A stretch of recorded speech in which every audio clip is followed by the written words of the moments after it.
नमस्कार। धनु लग्न यानी सैजिटेरियस एसेंडेंट वालों के लिए फरवरी 2026 का महीना कैसा रहेगा। देखिए, फरवरी के महीने में 23 फरवरी तक कोई बड़ी पेमेंट यानी कैश फ्लो के पूरे चांसेस हैं। मंगल उच्च राशि में एक्सॉल्टेशन साइन में सेकंड हाउस में है। धनु लग्न वालों के लिए, सैजिटेरियस एसेंडेंट वालों के लिए एक्सॉल्टेशन साइन में यहाँ पे मंगल की पावर, हालांकि ये यहाँ पे अस्त हैं, इसके बावजूद सूर्य के साथ हैं, इसके बावजूद मंगल की एक्सॉल्टेशन पोजीशन कैश फ्लो के लिए बहुत हेल्दी साबित होगी, बहुत पॉजिटिव साबित होगी। किसी के पास भी अगर आपकी पेमेंट्स बाकी है, आप कंपनी रन कर रहे हैं, आपकी पेमेंट्स ड्यू है, तो ये राइट टाइम है 23 फरवरी तक, जब अपनी रिकलेक्शन के लिए, कलेक्शन के लिए आप पेमेंट्स का तगादा कर सकते हैं, यानी रिमाइंडर्स आप भेज सकते हैं पेमेंट के लिए। आप अगर इन पर्सन किसी को आपने उधार दिया है तो भी ये बेस्ट टाइम है आपके लिए। यानी कोई बड़ा कैश फ्लो आपको 23 फरवरी तक यहाँ पे ज़रूरी नहीं है कि पुरानी पेमेंट्स, नई पेमेंट की इनकमिंग कैश फ्लो की सिचुएशन 23 फरवरी तक बहुत अच्छी है। लेकिन वहीं पे क्योंकि इस घर से हम स्पीच को भी देखते हैं, इस बात को ध्यान रखिए कि आपके बोलने के यानी रिप्रेजेंटेशन, जिस तरह से आपके स्पीच से, आपके बोलने से किसी को चोट पहुंच सकती है, उसकी वजह यह है कि अप फ्रंट यानी बिल्कुल स्ट्रेट फॉरवर्डनेस, बिल्कुल साफ बोलना आपका किसी को चुभ सकता है। मंगल बिल्कुल स्ट्रेट फॉरवर्ड, जो बोलना है मुंह पे बोलना है, इस तरह का ग्रह है जो कि आपके सेकंड हाउस में बैठा है जहां से स्पीच देखते हैं। तो 23 फरवरी तक be careful of what you speech, because आपके स्पीच से किसी को हर्ट हो सकता है, इसलिए आपको सावधानी भी बरतनी चाहिए। थोड़ा सा केयर से आप बात करेंगे। हालांकि जो बात बोलनी है मंगल आपको अपफ्रंट बोलवाएगा, लेकिन उसको बोलने की कला ज़रा सा आप उसमें मिठास ला करके बोलें तो वो बेटर रहेगा। सूर्य भी मंगल के साथ हैं 14 फरवरी तक, तो सूर्य 14 फरवरी तक सेकंड हाउस में, यानी आपको सीनियर से, मैनेजमेंट से, अथॉरिटी से, गवर्नमेंट से, अपने बॉसेस से कोई ना कोई फ़ायदा मिलेगा 14 फरवरी तक। एक वहाँ पे सपोर्ट आपको अथॉरिटी से, जो कि डायरेक्टली आपको फाइनेंशियली हेल्प करेगा, इस बात को ध्यान रखिएगा 14 फरवरी तक। आपके बच्चों के लिए, यानी अगर आप मैरिड हैं और आपके बच्चे हैं, तो मंगल 5th हाउस से दशम स्थान पर है, यानी पंचम घर से 10th हाउस में मंगल है, पंचमेश, जिसके वजह से आपके बच्चे के करियर के लिए, अगर वो स्टूडेंट्स हैं तो उनके करियर के लिए ये बहुत पॉजिटिव टाइम रहेगा। 23 फरवरी तक कोई ना कोई रिवॉर्ड, रिकग्निशन, यानी कोई बड़ी अचीवमेंट आपके बच्चों के लिए भी यहाँ पे नज़र आ रहा है। और अगर वो प्रोफेशनल लाइफ में हैं तो वहाँ भी वो अच्छा अचीव करेंगे। साइनिंग ऑफ डॉक्यूमेंट्स, जो अगर आपने कोई डॉक्यूमेंट साइन करना है तो वो डॉक्यूमेंट आप केयरफुल रहें। 14 फरवरी तक वो सेफ टाइम है, लेकिन 14 फरवरी के बाद जब सूर्य राहु के साथ एक ही घर में आएंगे तो विष युति बन रही है, तो 14 फरवरी के बाद से ही केयरफुल रहिए डॉक्यूमेंट साइनिंग में। और उसके बाद 26 फरवरी के बाद से और ज़्यादा केयरफुल रहने की ज़रूरत है, क्योंकि बुध भी वहाँ पे वक्री हो जाएंगे 26 फरवरी से 21 मार्च तक।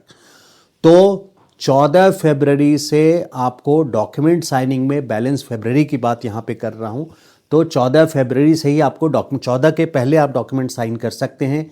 सिचुएशन अच्छी है, प्लानिटरी पोजीशंस अच्छी है, शुक्र भी वहाँ पर हैं और बुध भी मार्गी हैं। बुध बुद्धि के कारक हैं, इंटेलिजेंस के कारक हैं, तो डॉक्यूमेंट साइनिंग के लिए फेवरेबल है। लेकिन 14 फरवरी के बाद सूर्य और राहु की युति के कारण विष युति बन रही है, जिसके कारण यहाँ पे कोई कंट्रोवर्सी आ सकती है, कोई वाद विवाद उठ सकता है।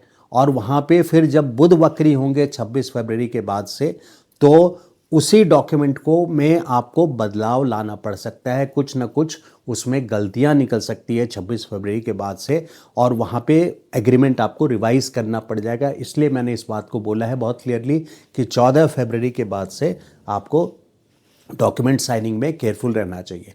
यहाँ पे शॉर्ट जर्नी भी, खास करके आपके प्रोफेशनल करियर के कारण शॉर्ट जर्नी भी दिख रहा है। बुध देखिए आपके तीसरे घर में बुध आपके कुंभ में 3 फरवरी से 11 अप्रैल तक हैं। तो 3 फरवरी से 11 अप्रैल के बीच में अपने प्रोफेशनल करियर के कारण या किसी और वजह से भी हो सकता है आप किसी टूर वगैरह पे यानी शॉर्ट जर्नी पे आप जाएं तो यहाँ पे कोई ना कोई मूवमेंट नज़र आ रही है जिसका रिलेशन संभवतः हो सकता है आपके प्रोफेशनल करियर से हो, व्यापार से हो, या आपके बिजनेस ट्रिप बने, या आपके जॉब से रिलेटेड कोई विजिट वगैरह बने। तो ये शॉर्ट जर्नी है, कोई अब्रॉड की बात नहीं कर रहा हूँ यहाँ पे। तो शॉर्ट जर्नी इंडिकेट कर रहा है 3 फरवरी से 11 अप्रैल तक, बुध जब तक आपके तीसरे स्थान पे हैं। अब आपकी कुंडली में 9th हाउस में यानी पिता स्थान पे केतु का गोचर हो रहा है पूरे 2026 5 दिसंबर तक। यानी अपने पिता के हेल्थ के लिए आपको खास करके केयरफुल रहना है। कोई भी मेडिकल अटेंशन की ज़रूरत पड़े तो उसको इग्नोर ना करें। इस पॉइंट को मैंने एनुअल वीडियो में कवर किया है, जो सैजिटेरियस यानी धनु लग्न का 2026 का एनुअल वीडियो बनाया है, ये उसका टॉपिक है। लेकिन मंथली वीडियो में मैं इसको रिमाइंड कर देता हूँ सो दैट एक रिमाइंडर की तरह आपके दिमाग में रहे। जिस ज्योतिष का ये पर्पस है कि आपको याद रहे कि क्या चीज़ आपको प्लानिंग में किस तरह से आगे बढ़ना है। तो यहाँ पे पिता के हेल्थ के प्रति आपको सावधानी बरतनी ही चाहिए थ्रू आउट द ईयर, खास करके 5 दिसंबर तक जब तक केतु का गोचर यहाँ पे 9th हाउस में पिता स्थान पे हो रहा है।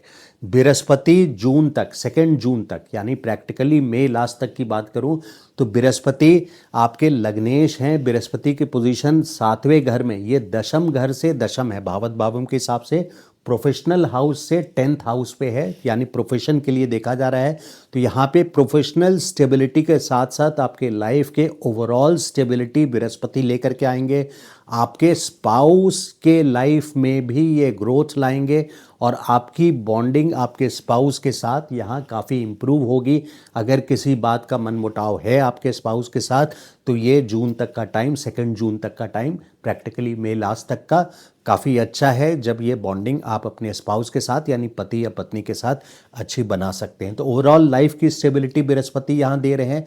बृहस्पति यहाँ प्रोफेशनल करियर में ग्रोथ देने में सक्षम है मई लास्ट 2026 तक। तो ये था ओवरऑल व्यू एनालिसिस धनु लग्न वालों के लिए, सैजिटेरियस असेंडेंट वालों के लिए। अगर मेरा ये वीडियो अच्छा लगा हो तो लाइक एंड शेयर ज़रूर कीजिएगा, और मेरे चैनल को सब्सक्राइब नहीं किया है तो request you to please subscribe to the channel. Thank you so much. नमस्कार।